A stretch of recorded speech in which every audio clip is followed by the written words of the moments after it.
Si tu es sur le point de démarrer ou si tu viens de démarrer une nouvelle relation et que tu as à la louche entre 30 et 60 ans, il se peut, il y a de fortes probabilités que toi et ton autre ayez des enfants à charge. Or, la probabilité aussi que le rêve de fonder une famille recomposée qui fonctionne se transforme en cauchemar est fortement élevée. Et je vais t'expliquer pourquoi et je vais surtout te donner une solution simple, efficace et que tout le monde peut mettre en place. La problématique vient souvent du fait qu'on éduque les enfants de manière différente. On a une manière de voir les choses différentes parce qu'on est différent. Notre expérience, notre culture, notre jeunesse, notre éducation, tout ce qui fait qu'on est qui on est différent. Et conséquemment, on élève nos enfants différemment. Donc, ce que je te suggère, est ce que personne ne fait, et je le sais parce que j'en ai fait l'expérience plusieurs fois, et dans les études que j'ai fait autour de moi pour voir, il y a très peu de gens qui le font, et pourtant, c'est extrêmement simple. Écoute bien la vidéo jusqu'au bout, tu vas être surpris de la simplicité de la chose. Mais c'est quelque chose qu'il faut faire dans le temps, et il faut le faire dès le départ. La première chose, c'est de préparer le terrain. Ça, c'est capital quand tu commences à avoir le coup de foudre, ou que tu sais que tu vas te mettre avec une personne, et que cette personne-là, elle a des enfants, même si tu n'en as pas, qu'importe qu'il y en ait un ou les deux, ce que je dis s'applique à chaque parent, d'accord ?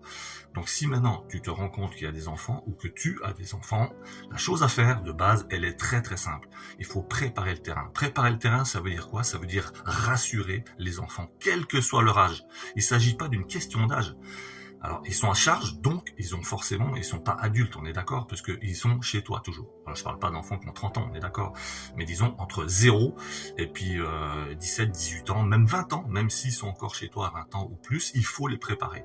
Parce qu'émotionnellement, ils sont toujours très sensibles et ça peut casser très rapidement ton couple en amenant des chimères qui peuvent être évitées de manière très simple et en préparant le terrain, en disant des choses toutes simples. D'abord, tu vois ton ou tes enfants seuls et tu dis voilà, écoute, tu sais que papa ou maman, suivant qui tu es, tu adaptes à ta situation. Papa ou maman, on n'est plus ensemble. Tu n'as rien ou vous n'avez rien à voir s'il y a plusieurs enfants avec ça. Vous n'avez pas de culpabilité à avoir, on ne s'est pas séparés à cause de vous. Ça, il faut bien vous en rappeler, les enfants, gardez ça bien en vous, dans votre cœur. C'est très très important. Secondo, j'aime toujours ton papa ou ta maman, mais d'une autre manière. On ne peut pas dire aux gens qu'on ne les aime plus, parce que c'est pas vrai en plus. Donc l'amour, il est différent, mais il y a toujours de l'amour, et il doit toujours y avoir de l'amour. Sinon, c'est de la haine, et c'est pas bon, parce que l'énergie que tu envoies à tes enfants, et la manière dont tu montres comment tu construis l'amour, elle est mauvaise pour qu'ils se construisent là-dedans. Donc il faut dire les choses qui sont vraies. Je l'aime toujours, mais d'une autre manière. Mais je ne vais pas rester seul. Et papa et maman non plus ne vont pas rester seuls. Donc vous allez avoir, vous, la chance d'avoir des avis différents, parce qu'un jour, papa et maman, ils vont rencontrer quelqu'un, etc. Et moi, j'ai quelqu'un dans l'idée que j'ai rencontré qui me plaît bien. Et je veux que tu saches qu'un jour, cette personne, elle va vivre avec nous. Mais je veux que tu saches surtout que j'aime cette personne-là. Mais que toi, c'est pas parce que j'aime cette personne-là que toi ou vous, s'il y a plusieurs enfants, je ne vous aimerai moins. Bien au contraire, vous resterez toute ma vie, vous serez mes enfants, je serai toujours votre papa, je serai toujours votre maman, adapte ta situation, blablabla, t'as compris. Donc je resterai toujours papa, je resterai toujours maman, et je vous aimerai toujours du fond de mon cœur, et je serai toujours là pour vous. Toujours là pour vous, même si j'aime quelqu'un d'autre. Et je ne sais pas combien de temps je vais rester avec cette personne.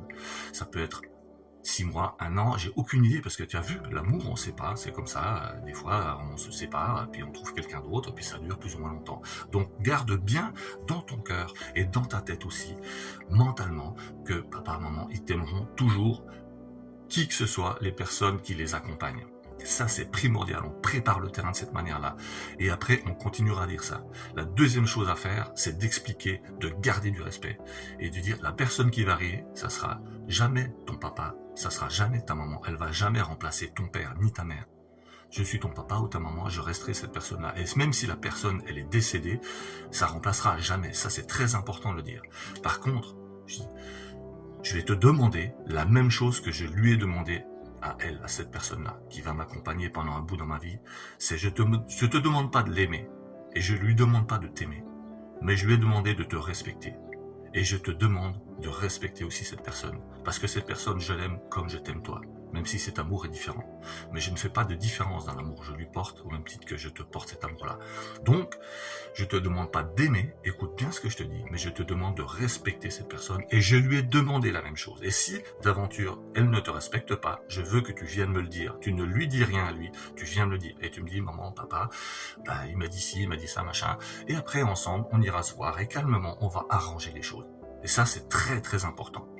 Tu prépares le terrain de cette manière-là d'abord. Après, tu confirmes qu'il y aura toujours cet amour, mais tu poses des bases. Tu dis, écoute, il faut du respect.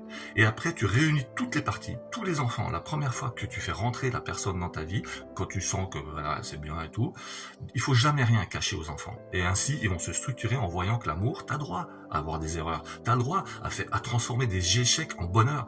Et ils ont déjà la preuve, puisque t'es plus avec le papa, ni avec la maman. Donc, il faut qu'ils voient que tu as moyen de te retourner, parce qu'ils vont peut-être être confrontés à ça. Et si tu leur montres pas que, au-delà des clivages qu'on peut donner dans la société, bah, tu as le droit de te tromper, tu as le droit de dire à un moment donné, bah voilà, cette personne, c'est plus la personne qui va m'accompagner dans ma vie, c'est comme ça, tu comprendras un jour quand tu seras plus grand, plus grande, et effectivement, elle va faire sa propre expérience. Mais tu dois amener des bases pour qu'elle se construise et qu'ils disent, ok, on a le droit, donc quand ça va pas ou autre, et qu'on n'est pas capable de communiquer ou d'arranger les choses, ben, on peut changer de personne. Donc ça, c'est fondamental. Et après, quand tu sens que la personne, elle va rentrer plus dans ta vie, au lieu de cacher les trucs, et puis de venir faire l'amour en cachette ou toutes ces conneries là, il faut pas avoir peur de montrer que tu aimes les gens et que tu as le droit de partager des moments avec, et ces gens, même si ça peut être, tu peux pas savoir si ça va être temporaire ou pas, donc il faut faire le pas et amener la personne. Et quand tu amènes la personne chez toi, ou que tu vas chez elle, et que tu amènes tes enfants, ou qu'il amène les siens, vous vous réunissez tous ensemble, et tu poses les mêmes bases. Tu dis voilà, on vous rappelle, et comme ça, ils voient que la personne, elle est aussi là, que t'as pas raconté des burnes, des trucs, sans que ça soit vrai. Et écoute, voilà, tu vois, il ou elle est là, avec ses enfants, s'il y a des enfants et tout, et vous êtes là, et merci d'être là, on est vraiment content, la personne confirme, c'est vrai, moi je suis content de faire votre connaissance et tout, et voilà, maman, papa m'a beaucoup parlé de vous et tout, je suis vraiment, ça me tarde de vous rencontrer, et je suis content de le faire maintenant, et de vous découvrir surtout, et tu redis les mêmes choses, et tu dis voilà, faut que vous sachiez que moi, bah, mes enfants, c'est mes enfants, je les aime, et parce que toi, ou vous êtes les enfants de la nana ou le gars avec qui je suis maintenant, ben, par défaut, je vous aime déjà quelque part. Mais en tout cas, au-delà de cet amour que je vais créer en apprenant à vous connaître, je vous respecte. Et je veux que vous me respectiez. Et chacun des parents confirme devant les enfants de l'autre que effectivement, il y a de l'amour, il y a du respect, qu'on en a parlé, qu'on est parti sur cette base-là, qu'on est OK pour aller ensemble dans ces limites-là.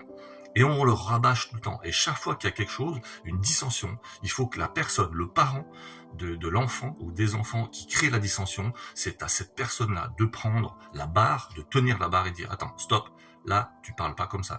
Je t'interdis de parler comme ça. Il t'a jamais parlé comme ça, il te respecte, je t'ai dit, on est d'accord, tu le respectes aussi. Est-ce que t'es d'accord? Oui, machin. Et les gens en face, t'es d'accord? Oui, écoute, excuse-moi, c'est pas grave.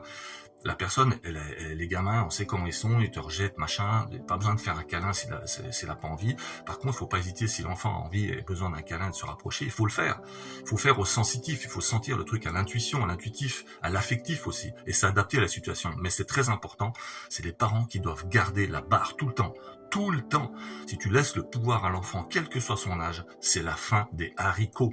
Et rien ne pourra plus jamais se passer dans le couple. Le couple va se désagréger, il va exploser, et c'est terminus. Et l'idée de la famille recomposée de rêve, elle est terminée. Ça va être l'enfer total jusqu'à la séparation, jusqu'au clash. Je l'ai vécu, ça aussi. Donc je sais de quoi je parle. Et si maintenant, le parent en question est capable d'amener des bases, de rétablir les choses en disant, attends, qu'est-ce qu'on a dit franchement? On est là tous ensemble, moi je t'aime, pourquoi tu fais ça? Si tu m'aimes, pourquoi tu fais ça? J'aime aussi cette personne-là. C'est pas papa, c'est pas maman, je te l'ai dit, ça change pas. Je te demande juste de respecter cette personne, pas de l'aimer. Si tu veux l'aimer, tant mieux. Si tu découvres que c'est quelqu'un de bien qui t'apporte des choses, c'est encore mieux. Mais je te demande de le respecter comme tu respectes tes profs, comme tu respectes les gens que tu croises dans la rue, comme tu respectes tes amis. D'accord? Donc je te parle même pas d'amour, je te demande de respect. Et ça, c'est très important. Et de rétablir en temps réel, à chaque fois, les choses, quand elles partent en sucette, ça va permettre au couple de se souder, de s'unifier. Et là, on peut parler d'une vraie famille, d'une vraie réussite dans la famille recomposée. Dis-moi toi, quelle est ton expérience dans les commentaires? Ça m'intéresse et ça peut aider des tas de gens de savoir comment toi t'as jugulé ça, les claques que t'as pris, comment t'as redémarré. Merci de liker, de partager si tu penses que le contenu peut servir à quelqu'un d'autre. Et surtout abonne-toi si c'est pas déjà fait pour rien louper et merci du fond du cœur de me suivre.